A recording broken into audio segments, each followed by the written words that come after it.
तो आज हम बात करेंगे केमिकल रिएक्शन की। What is chemical reaction? तो केमिकल रिएक्शन एक ऐसी प्रोसेस होती है जिसमें किसी सब्सटेंस के मॉलिक्यूलर या आयोनिक स्ट्रक्चर रीअरेंज होते हैं और एक नया सब्सटेंस बन जाता है। ये प्रोसेस फिजिकल चेंज से अलग नहीं हो से अलग होती है, न्यूक्लियर रिएक्शन से भी अलग होती है। अगर मैं इसकी सिंपल एक्सप्लेनेशन की बात करूं तो ना तो इसमें एटम टूटते हैं ना बनते हैं, सिर्फ रीअरेंज होते हैं और इस रीअरेंजमेंट से न्यू सब्सटेंस बनता है। तो इसके कुछ पॉइंट्स हैं रिमेंबर रखने के लिए। तो फर्स्ट पॉइंट ये है कि केमिकल इक्वेशन हमेशा बैलेंस्ड होनी चाहिए। कैलकुलेशन स्टार्ट करने से पहले इक्वेशन बैलेंस करना बहुत इंपॉर्टेंट है। इसका रीजन ये है कि एटम्स कंजर्व होते हैं, मास भी कंजर्व होता है। सेकेंड पॉइंट की बात करें तो मॉलिक्यूलर का नंबर कंजर्व होना चाहिए। केमिकल रिएक्शन में मॉलिक्यूल की संख्या सेम रहना ज़रूरी नहीं है। आप किसी भी रिएक्शन में देख लेना तो वहाँ पे संख्या जो होती है मॉलिक्यूल्स की वो सेम नहीं होती। आप जैसे एग्जाम्पल ले सकते हो N2 + 3S2 = 2NH3। तो यहाँ पे जो मॉलिक्यूल हैं, नाइट्रोजन का 1 मॉलिक्यूल है, हाइड्रोजन के 3 मॉलिक्यूल है और दोनों मिलकर जो बना रहे हैं वो 4 मॉलिक्यूल्स बना रहे हैं। तो मॉलिक्यूल कम हो गया है इस रिएक्शन में, पर एटम सेम ही रहेंगे। थर्ड नंबर पे बात करते हैं, एटम हमेशा कंजर्व्ड होते हैं। कोई भी रिएक्शन हो, उस रिएक्शन में एटम सेम होंगे। जैसे भी हमने बात करी नाइट्रोजन और हाइड्रोजन रिएक्शन की, तो उसमें नाइट्रोजन के एटम्स भी सेम थे और हाइड्रोजन के एटम भी सेम थे। तो ये जो कंडीशन है इसे कहते हैं law of conservation of atom. Fourth point, mass भी कंजर्व्ड होता है। क्योंकि एटम कंजर्व होते हैं, टोटल मास भी कंजर्व होता है।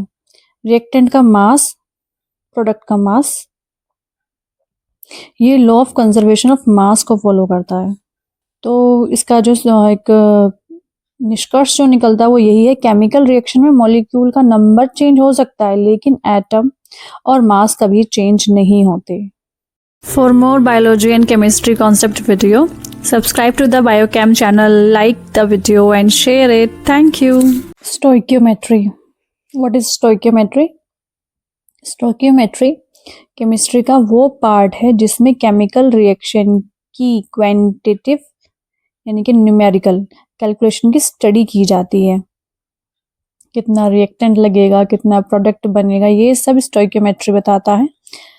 तो उसमें जो फर्स्ट पॉइंट हम जो पढ़ेंगे वो है स्टोइकियोमेट्रिक कोफिशिएंट। केमिकल रिएक्शन को बैलेंस करने के लिए जो नंबर यूज होते हैं उन्हें स्टोइकियोमेट्रिक कोफिशिएंट कहते हैं। एग्जाम्पल के लिए 2s2 + O2 = 2s2O। तो जो उसमें स्टोइकियोमेट्रिक कोफिशिएंट होंगे वो 2, 1, 2। तो इसमें कुछ बातें याद रखने के लिए है। पहली ये है, स्टोइकियोमेट्रिक कोएफिशिएंट मास का रेशो नहीं होता। मॉलिक्यूल, मोल्स, एटम्स का रेशो होता है, मास का रेशो नहीं होता। सेकेंड पॉइंट ये है, स्टोइकियोमेट्री रेशो तभी यूज होता है जब सब रिएक्टेंट प्रॉपर रेशो में हो। अगर सारे रिएक्टेंट रेशो में हैं तो ही हम इसको यूज कर सकते हैं, अगर नहीं है तो नहीं यूज करेंगे। क्योंकि ये जब सारे रिएक्टेंट रेशो में होंगे तभी हम एक्यूरेटली प्रेडिक्शन कर सकते हैं कितना प्रोडक्ट बनेगा। थर्ड पॉइंट है, एक्चुअल यील्ड हमेशा थियोरेटिकल यील्ड से कम होती है। कैलकुलेशन से जो मैक्सिमम प्रोडक्ट मिलता है वो थियोरेटिकल यील्ड होती है और रियलिटी में जो प्रोडक्ट मिलता है वो एक्चुअल यील्ड होती है।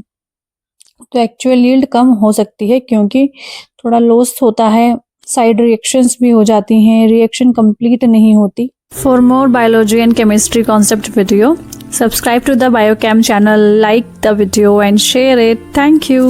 लिमिटिंग रिएजेंट, वो रिएक्टेंट जो पहले खत्म हो जाते हैं और रिएक्शन को लिमिट करते हैं, उसे लिमिटिंग रिएजेंट कहते हैं। लिमिटिंग जो रिएजेंट होता है वो डिसाइड करता है कितना प्रोडक्ट बनेगा। एक्सेस रिएजेंट, ये वो रिएक्टेंट हैं जो रिएक्शन के बाद भी बचा रहता है यूज एक्सेस रिएजेंट कहते हैं इसे। जैसे अगर आप कार्बन को बर्न करें तो इसमें एयर में ऑक्सीजन अनलिमिटेड होती है, कार्बन लिमिटेड होता है। जितना कार्बन होगा उतनी ही CO2 बनेगी।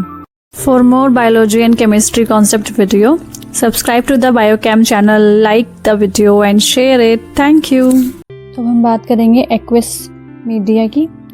What are reaction in aqueous media? तो दो सॉलिड आपस में डायरेक्टली सॉलिड फेज में रिएक्ट नहीं करते, इसलिए इन्हें लिक्विड यूजुअली हम वाटर में डिसॉल्व करना पड़ता है ताकि रिएक्शन हो सके। तो ये इतना इम्पॉर्टेंट क्यों है? क्योंकि अगर जो सॉलिड पार्टिकल फ्री मूव नहीं कर सकते, वो टाइटली पैक्ड रहते हैं, जैसे हमने पहले डिस्कस किया था। तो जब सॉलिड डिसॉल्व होता है तो पार्टिकल फ्री हो जाते हैं और रिएक्शन इजी हो जाती है। इसी वजह से ज़्यादातर केमिकल रिएक्शन एक्वस मीडियम में ही कराई जाती है। For more biology and chemistry concept video, subscribe to the biochem channel, like the video and share it. Thank you.